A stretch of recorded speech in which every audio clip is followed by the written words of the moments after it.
perlu membalas kebaikan orang lain oleh Ari Saptaji.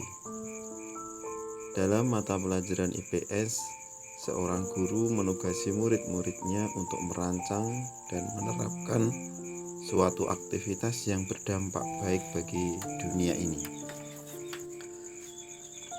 Salah seorang murid, Trevor McKenzie, merancang program amal berupa jejaring kebaikan. Anak kelas 1 SMP di Las Vegas, Nevada, Amerika Serikat itu menyebutnya pay it forward, meneruskan kebaikan. Rancangannya, si penerima kebaikan tidak membalas budi pada si pemberi, melainkan meneruskan kebaikan itu pada 3 orang lain. Ketiga orang itu nantinya masing-masing meneruskan kebaikan pada 3 orang lain lagi. Begitu seterusnya. Syaratnya perbuatan itu mesti sesuatu yang tidak dapat dikerjakan sendiri oleh si penerima. Trevor pun memulainya dengan melakukan kebaikan pada 3 orang. Seperti tertuang dalam film berjudul Pay It Forward oleh Mimi Leader tahun 2000. Kebaikan pertamanya ditujukan pada seorang gelandangan bernama Jerry dengan mempersilahkannya tinggal di garasi. Jerry nantinya meneruskan kebaikan ini dengan memperbaiki mobil ibu Trevor dan membujuk seorang perempuan untuk membatalkan rencananya bunuh diri dari sebuah jembatan. Sudah lama dikenal. Konsep meneruskan kebaikan sudah lama dikenal di barat sana. Pay it forward dapat diterapkan baik dalam hal utang budi maupun utang finansial. Menurut Wikipedia, gagasan itu pertama kali muncul dalam sebuah drama Yunani pada abad 4 sebelum Masehi. Tokoh-tokoh yang mempopulerkannya kembali antara lain Benjamin Franklin dan Ralph Waldo Emerson. Kebaikan tidak perlu dibalas, tapi diteruskan hingga meluas sebagai jejaring kebaikan.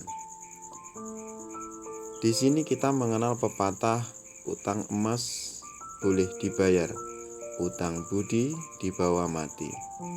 Saat seseorang meninggal dunia, keluarga biasanya mengumumkan jika ada tetangga dan kerabat yang memiliki piutang pada almarhum, ia dipersilahkan menghubungi ahli waris untuk membereskannya.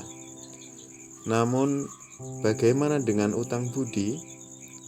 Utang finansial relatif lebih mudah diperhitungkan dan sepatutnya dilunasi sesuai dengan kesepakatan. Dapat kepada si pemberi utang atau mengikuti konsep pay it forward tadi, diteruskan kepada pihak lain. Sekali lagi sesuai dengan kesepakatan. Lain ceritanya dengan utang budi, tidak berlangsung menurut kesepakatan. Ketika ada orang tertimpa musibah atau memerlukan pertolongan, orang lain mengulurkan tangan secara sukarela dan ikhlas. Utang budi dengan demikian bukanlah pinjaman, melainkan pemberian yang tulus. Pada tahun 2015, saya terserang usus buntu sehingga harus dioperasi dan opname di rumah sakit selama beberapa hari. Keadaan itu memberi saya kesempatan untuk menerima kebaikan orang lain secara berlimpah-limpah. Keluarga, dokter, perawat, awak rumah sakit, teman-teman yang menengok, teman-teman yang menghibur dan bergurau, yang membawa oleh-oleh, yang menyisipkan amplop sebelum pulang, yang mengajak selfie, yang menelepon lalu transfer dana, yang mendoakan dari jauh. Pengalaman itu menawarkan dinamika yang unik sehubungan dengan hutang budi. Bagaimana saya dapat membalas kebaikan-kebaikan tersebut? Semuanya satu persatu? Jawabannya mustahil. Jadi apa yang harus saya lakukan? Saya teringat status pendek seorang teman yang saya baca beberapa hari sebelumnya. Saya tidak ingat persis kata-katanya, kira-kira begini. Kebaikan itu bergerak secara dua arah. Saat kita menjadi pemberi kebaikan, kita diundang untuk memberi tanpa pamrih, tanpa mengharap imbal jasa. Sebaliknya, saat kita menjadi penerima kebaikan, kita diundang untuk tidak gelisah dan terbebani memikirkan bagaimana membalas budi. Kita tak perlu berterima kasih, tidak usah bersyukur, kita jadi orang yang tidak tahu membalas budi. Tidak, saya rasa bukan begitu maksudnya. Memberi dan menerima sebagai perbuatan baik bukan dimaksudkan untuk berlangsung secara berbalas-balasan. Tidak ada seorang pun yang mampu membalas suatu kebaikan secara setimpal. Kalau itu terjadi, dunia juga malah akan jadi aneh. Tidak percaya? Coba saja. Si A memberikan 1 juta kepada si B. Kemudian pada waktu lain si B membalas memberikan 1 juta kepada si A. Apakah ini setimpal? Secara nilai rupiah bisa iya, bisa tidak. Tergantung pada berapa lama jarak pemberian itu dan apakah nilai tukar dolar sedang mengamuk atau tidak. Namun secara pengorbanan nilai pemberian A jelas akan berbeda dari pemberian si B. Tidak bisa setimpal benar. Atau dalam kasus saya, berarti saya mesti mengharapkan teman-teman saya sakit agar saya dapat membalas kebaikan mereka. Itu namanya kurang ajar. Kawan seiring. Balas-membalas juga menyeret kita ke dalam persaingan. Kalau kita menganggap pemberian kita lebih rendah nilainya, kita jadi minder dan langsa. Kalau kita menganggap pemberian kita lebih tinggi nilainya, kita membusungkan dada dan pongah.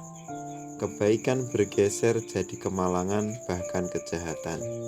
Jadi bagaimana?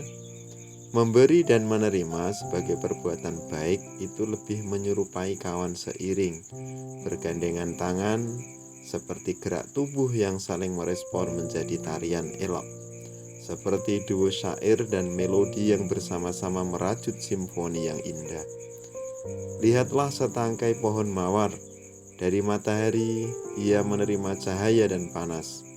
Dari langit, ia menerima udara segar dan curah hujan. Dari tanah, ia menerima sari-sari makanan. Dari petani, ia menerima perawatan. Apakah ia membalas memberikan cahaya dan panas kepada matahari? Apakah ia membalas memberikan udara segar dan curah hujan kepada langit? Apakah ia membalas memberikan sari-sari makanan kepada tanah? Apakah ia membalas memberikan perawatan kepada si petani? Tidak, bukan? Ia tidak gelisah memikirkan bagaimana mesti membalas kebaikan matahari, langit, tanah, petani. Tentu saja ia juga memberi pada lingkungannya dengan hal-hal yang berbeda yang tidak bisa diperbanding-bandingkan.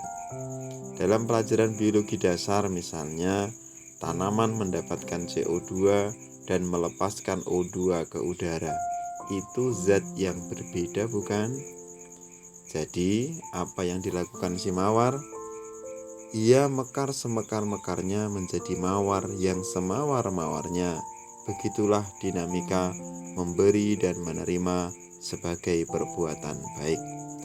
Jadi ketika kita mendapatkan kesempatan untuk memberikan kebaikan, alih-alih membayangkan tuaian yang akan kita petik dari benih yang kita tabur, rasanya lebih tepat jika kita bertanya, apakah pemberian terbaik yang dapat kuberikan kepadanya yang akan menolongnya semakin mekar sebagai manusia?